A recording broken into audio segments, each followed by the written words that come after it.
waktu di kampus galaknya minta ampun. Begitu keluar kampus masih teriak-teriak. Begitu dikandangin langsung ke ayam sayur. Itu makanya dia nggak keluar kampus. Dia di kampus terus makanya nih. Takut Ayam jadi ayam sayur. Iya, saya kira sebetulnya bukan sekarang aja dia korup. Dari awal sebetulnya tanda-tanda itu udah ada. Jadi kalau saya perhatikan aktivis-aktivis yang punya masalah dengan pengadilan dengan KPK, terutama yang ada di DPR, memang jejak itu udah ada sejak jadi aktivis. Dan misalnya Metro Mini 10 cuma perlu 10, mintanya 20, 10-nya fiktif itu kan memang ada bakat dari situ. Jadi DNA-nya mungkin begitu, tapi ini lebih dari itu sebetulnya sikap permisif dari petinggi partai politik terhadap perilaku itu yang membuat korupsi jadi subur. Jadi memang seolah-olah diizinkan dalam tanda petik untuk jadi debt collector karena mau akumulasi untuk kegiatan politik berikutnya. Sebetulnya jauh lebih baik tidak ada republik daripada tidak ada KPK gitu. Karena kalau you punya republik di dalamnya ada korupsi, sama seperti slogan polisi Inggris itu, lebih baik tidak ada Perdana Menteri daripada tidak ada Scotland Yard polisi Inggris itu. Demikian juga di Indonesia itu. Jadi KPK itu bagi saya adalah sesuatu yang tetap kita perlukan. Dan kita tahu bahwa KPK ini kan lembaga bantuan. Kalau polisi, jaksa udah bekerja baik, tentu dia berhenti jadi lembaga pengusut pidana. Nah, selama KPK terus-menerus menangkap orang, itu berarti pertanda lembaga-lembaga formal tidak bekerja gitu. Jadi memang perlu waktu, tapi minimal ada sikap etis kita untuk memihak penindakan koruptor, dan karena itu lembaga itu hanya ada di KPK. Seburuk apapun kita tetap ingin KPK itu bekerja maksimal gitu. Oke. Iya. Itu lebih banyak menghasilkan debt collector daripada orang yang mengerti etika publik. Di situ soalnya betul. Partai itu hanya menghasilkan debt collector dan dealer. Partai politik. Iya. Bukan leader ya. Bukan dealer korup, dealer segalanya beda-beda itu. tipis itu balik doang kan leader dan dealer ya. Nah, tetapi yang untung begini, ini korupsi kan kultural. Kami berdua ini beruntung, dia tidak. Dia ini beruntung, betul. Orang tua kita sudah mengajari itu. Nama saya itu kan Sukardi, sukar disuap. Serius itu. Ada lagi sukar dibohongin, sukar dipercaya juga gitu. Rocky Gerung. Dia kalau disuruh korupsi, Gerung nangis nggak mau. Dia tidak ada konteksnya gitu. Coba ada. Jawab apa? Kalau Egy itu engkau getaran ilahi. Kalau itu suka dia. Kardi, seberapa besar peran pemimpin untuk bisa memberantas korupsi baik itu di lembaga, institusi, organisasi, partai politik, apalah namanya itu? Sebelum ke situ sebenarnya gini, korup itu saya percaya pada kultural. Kita itu sebenarnya dari kecil, orang tua kita suka mendidik gini, nanti kalau gede kamu jadi orang itu jadi pejabat. Kalau pejabat, korelasinya harus langsung dengan duit, dengan kekayaan. Itu pendidikan yang salah dari kecil kita kena ke kita itu. Ya, tapi masa nanti kalau gede jadi gembel ya, nggak boleh. Jadi orang itu pejabat resmi itu loh pegawai negeri gitu. Dalam fungsi kritik ini saya kira bagus tadi soal partai. Maka ide saya barangkali kalau dicerna dengan baik oleh bangsa kita ini, kalau perlu kita nggak perlu ada partai, nggak perlu lagi. Partai aja. Bukan juga. Bagaimana mekanisme pemilunya? Terus teman-teman kita gimana nganggur Ya semua? bubar lah. Buat apa kalau jadi kartel sekarang? Udah bikin lagi parlemen istilahnya itu Oposisi. permanen koalisi permanen. Jadi ngapain saya pilih A partai F pilih partai B ujungnya sama aja semuanya. Bukan yang baru lagi itu apa? Jadi maksud saya bagaimana mekanisme pemilunya kayak DPD kan tidak pakai partai, Langsung rakyat aja. presiden pun juga dipilih langsung oleh rakyat. Nah oleh karena itu perlu ada perombakan nanti amandemen undang-undang supaya tidak setuju. Ya boleh nggak setuju nggak apa-apa namanya. Ini kan ide ke depan. Kenapa DPD bisa tanpa partai? Ya bisa, justru untuk mengatasi korupsi itu harus lewat salah satu pintunya adalah partai. Kita memilih orang ya ada kaderisasi yang bagus, terseleksi dengan bagus sehingga nanti terpilih leader yang bagus. Nah salah satu cara sebenarnya bisa lewat APBN dulu. Jadi misalnya begini, semua dana kampanye ini semua itu APBN. Jadi kita gampang kontrolnya.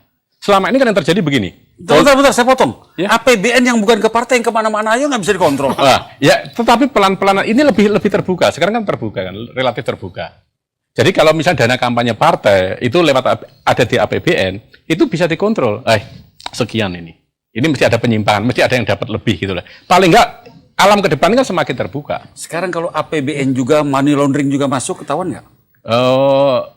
tetap bisa dilihat kalau kita lihat dari frekuensi iklannya, itunya, masifnya, itu tetap lebih baik. Maksud saya begini, yang paling penting dari dana di APBN untuk partai, ya itu adalah pada kaderisasi. Sekarang itu hanya orang yang punya duit, yang bisa masuk lingkaran inti partai, dan akhirnya dia menjadi anggota dewan dan macam-macam. Orang yang bagus-bagus nggak punya duit di pinggir.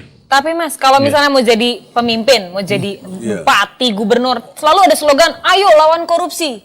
Tapi Itu banyak loh yang bicara muncul begitu. Nggak bisa, prakteknya akan untuk muncul mereka melakukan korupsi.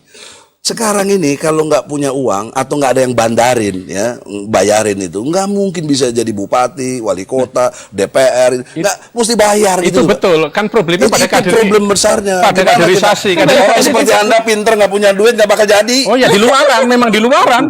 Itu di luaran. Bu Roji, bagaimana ini?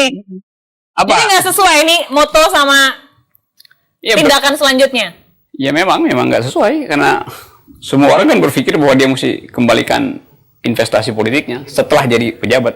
Dan itu jadi semacam rumus umum buat jadi politisi itu. Buang 10 dapat 100. Jadi harusnya rumus yang benar tuh yang seperti apa? Kalau ini jadi rumus umum, susah dong, semua mau naik Kan- susah. Kita ingin supaya ada satu perubahan yang betul-betul kualitatif dan itu harus datang dari atas itu. Tapi presiden kan ragu-ragu, selalu ragu-ragu. Yang diucapkan adalah sesuatu yang normatif. Tolong dong, jangan korup. Itu mesti ada langkah. Ini kan situasi darurat hukum, darurat keadilan tuh. Jadi langkahnya juga mesti radikal dan itu yang tidak mungkin diucapkan oleh presiden yang memang dasar psikologinya ragu-ragu tuh. Saya setuju itu.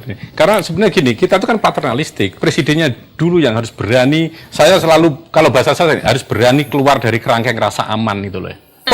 Pemimpin itu tetap ya untuk kasus yang kita paternalistik itu memegang kunci betul untuk perubahan perbaikan tuh. Tentu dari yang nomor satu. Habis itu nanti ketua partai, kaderisasi partai dan sistem yang pendidikan tentu ya, kurikulum segala macam itu. Nggak bisa kalau nggak komprehensif ya kita akan semakin buruk. Dan trennya kalau mau jujur sebenarnya semakin buruk. Dibanding kalau dulu Pak Mitro kan statement zaman Korupsi melulu. Korupsi itu binatang apaan sih? Nggak tahu Bang. Saya heran, kamu kok sekarang kurus, kenapa? Kurus kali. Ini Pak RT kurus, rumah ini. kurus orangnya, rekeningnya gendut.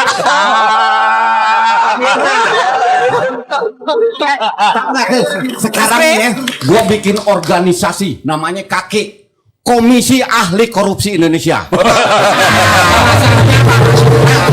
Ketuanya Gayus. Pokoknya 50 tahun ke bawah deh, 50 tahun ke atas enggak. Orang di atas 50 tahun bego. Jangan enggak, gua nggak pakai. Lo kok ngeledek diri lo sendiri sih? Ya gua kan baru 40 lebih. Lebih 24. Pokoknya siapa yang nih mahasiswa mau masuk nggak lo? Oh, tapi kalau nem lu kecil gua nggak kasih. Enggak, nemnya harus yang tinggi, baru gua kasih. Syarat-syaratnya gampang sih, ngisi formulir, sampai tulis pengalaman. Pengalaman lu gimana? Pengalaman punya pernah ngerampok, nyopet. Ini gelombang kedua nih, gelombang satu udah sukses. Sekarang pada korupsi itu anak buah gua sebentar, tuh. ada sekjennya belum? Sekjen sudah Sekjen ada. mau ikut. Soekardi sekjennya. Di bawah 50. Pelindung Egy Sujana. Pelindung. Tenang. Bahasa kita pelindung koruptor. Enggak apa-apa, sekarang udah di zaman udah zamannya ya. Udah zamannya. Ini orang lompat-lompat organisasinya nih. Sekarang apa kaki? Ini kaki. Dulu katanya lula gubah. Apa diambil dari bahasa Priasatan lula gubah. Apa tuh? Lu lapor gua bacok. Sekarang ini saya datang ke sini sebetulnya mau pakai jas itu. Kenapa Nggak mau pakai batik. Malu saya sama Soekarno, sama Sarir, sama Hatta. Malu. Sebab dia itu sebelumnya itu masuk bui, masuk penjara, masuk mana? Baru mah pakai jas. Baru sukses Sekarang pakai jas. pakai jas dulu baru masuk penjara. Tapi memang korupsi itu artinya nggak benar. Ko-nya apa? Kotor. Rup-nya tuh rusak. P-nya tuh pengkhianat. Si. S-nya setan. I-nya iblis. Nah, itu korupsi memang nggak bagus itu. Nggak bagus ya.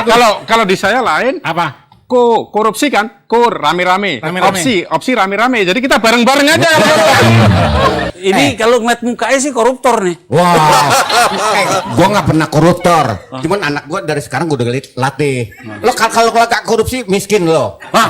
Iya, dilihat dari kecil. Lu mendingan nyolong aja deh. Sekarang gua didik, lu nyolong sendal gitu. Soalnya sekarang gimana yang sekolah Ini nggak bener-bener? bener nih berarti tampil nggak bener dong kalau begitu. Maksudnya Yang ngaku bener. Gimana? Pakai pici, nunggang-nungging, nyolong juga. Kalian aja. Chris, menurut Chris, nah korupsi itu dalam agama dosa apa nggak sih? Ini awam loh. Pertanyaannya sudah itu. Sudah apa tuh? Sudah ada jawabannya? Termasuk jawabannya tuh. Enggak, banyak yang nggak tahu kok. Banyak yang nggak tahu. Waduh, Kalau pasti. kalau dia tahu dosa pasti nggak bakal korupsi. Jangankan korupsi yang miliar itu.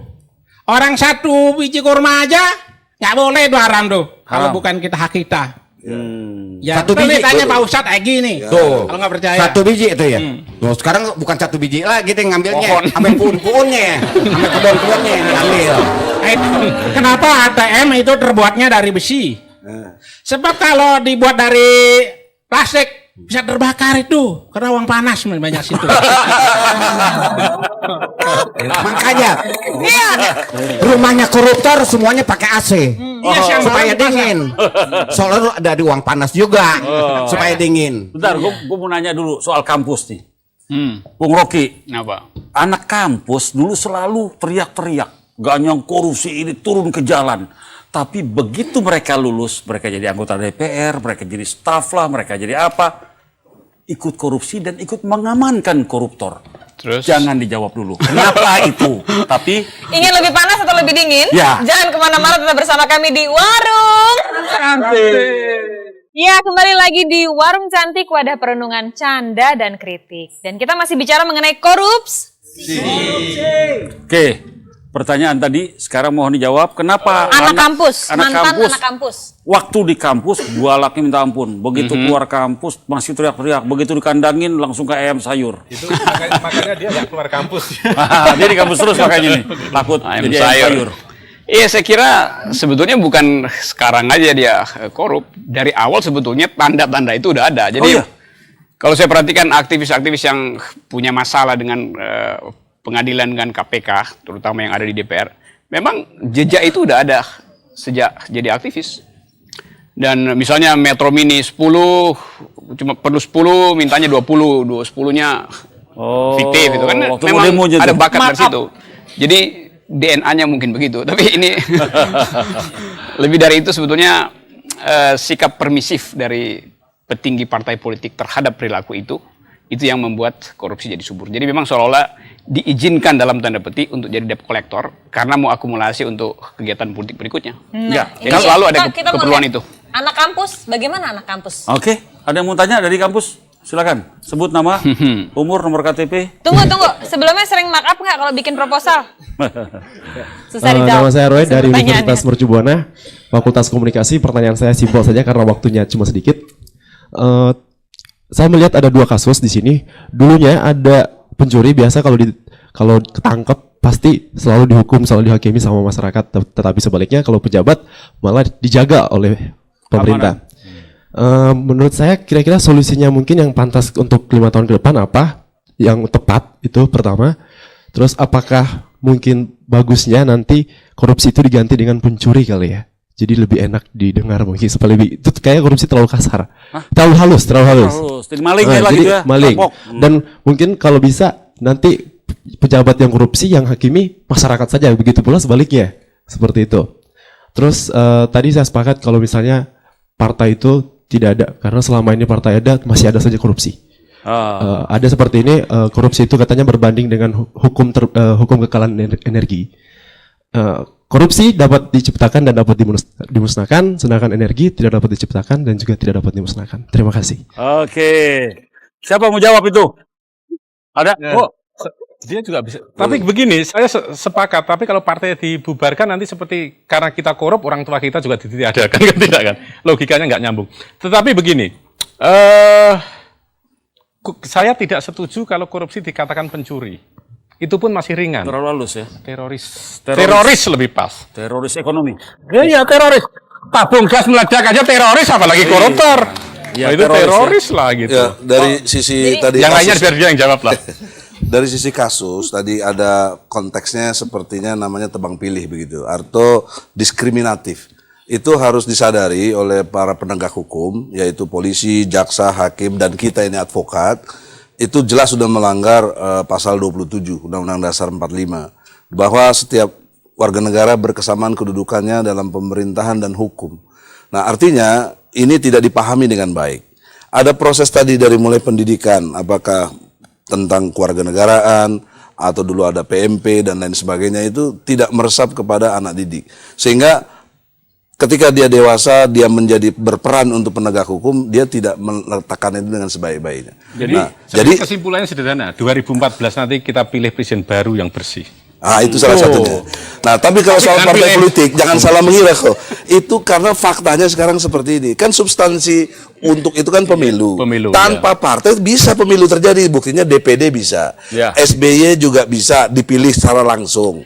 Pemilu, ya toh? Jadi nggak perlu partai. Partai ini sumber korupsi juga. Ini kan pemikiran. Ini perlu dipikir dengan baik. Saya mau singkat juga, setuju nggak bahwa usulan tadi koruptor jadi teroris, illegal logging jadi maling kayu lah, rampok kayu, jangan pakai bahasa illegal logging, kayaknya keren banget Dibuat gitu. diskriminatif. Itu ya nama bisa kita buat, tapi esensinya adalah kalau saya dirampok, hanya dompet saya yang hilang itu. Tapi kalau pejabat korup uang negara, itu dia membunuh hak generasi gitu. Jadi korupsi itulah kejahatan peradaban itu. Kejahatan peradaban. Ya, dan Tapi nama juga apapun sempat diberikan. ada wacana baju untuk para koruptor yang meskipun sampai hari ini tidak tahu ujungnya kemana. Apakah memang hanya di efek-efek jerah seperti itu? Saya sudah setuju bisa nggak usah pakai membuat- baju, nggak usah pakai baju lah, telanjang aja lah. Iya, koruptor di penjara ditontonkan telanjang, jadi pasti malu Salah orang jadi satu koruptor. solusi ya, kenapa kita nggak ambil dari satu sumber nilai hukum, misalnya hukum Islam, potong tangannya, itu lebih jelas punya. Kalau daya yang efek. koruptor yang nggak punya tangan gimana? Potong kakinya. Oh, masih ada potong juga. Pokoknya. Oke, ada satu lagi yang mau bertanya. Silakan. Terima kasih. Nama saya Karsa Simamorah dari Kongres Advokat Indonesia. Di sini kebetulan presiden saya itu adalah Dr. Egy Sujana, MSc SH. Di dalam buku Bang Egy itu saya melihat sungguh sangat terharu. Judulnya adalah Republik Tanpa KPK. Sehingga memang kalau itu dilakukan tidak perlu ada KPK. Habis kikis semua yang namanya koruptor. Saya mau tanya Kang Egy, sejujurnya Akang harus mengatakan kepada kami rakyat kecil ini, bagaimana sih metodenya membasmi seluruh para koruptor sehingga kita ini bisa clean government. Ya, pertanyaan Terima buat kasih. semua juga dong. Oh, iya deh, untuk semua juga Pak Riki, siapa aja yang menjawab. Terima kasih. Terima kasih Pak Karsa. Kita kasih tepuk tangan dong untuk Pak Karsa. Bang Egy, kikis habis berantas. Dari tinjauan filosofis dulu. Yang langsung aja. Iya, itu selalu ada ide tentang itu. Tapi sebetulnya jauh lebih baik tidak ada republik daripada tidak ada KPK gitu. Karena kalau you punya republik, di dalamnya ada korupsi. Sama seperti slogan polisi Inggris itu. Lebih baik tidak ada Perdana Menteri daripada tidak ada Scotland Yard, polisi Inggris itu. Demikian juga di Indonesia itu. Jadi KPK itu bagi saya adalah sesuatu yang tetap kita perlukan. Dan kita tahu bahwa KPK ini kan lembaga bantuan. Kalau polisi, jaksa udah bekerja baik, tentu dia berhenti jadi lembaga pengusut pidana. Nah, selama KPK terus-menerus menangkap orang, itu berarti pertanda lembaga-lembaga formal tidak bekerja gitu. Jadi memang perlu waktu, tapi minimal ada sikap etis kita untuk memihak penindakan koruptor, dan karena itu lembaga itu hanya ada di KPK. Seburuk apapun kita tetap ingin KPK itu bekerja maksimal gitu. Oke. Ya.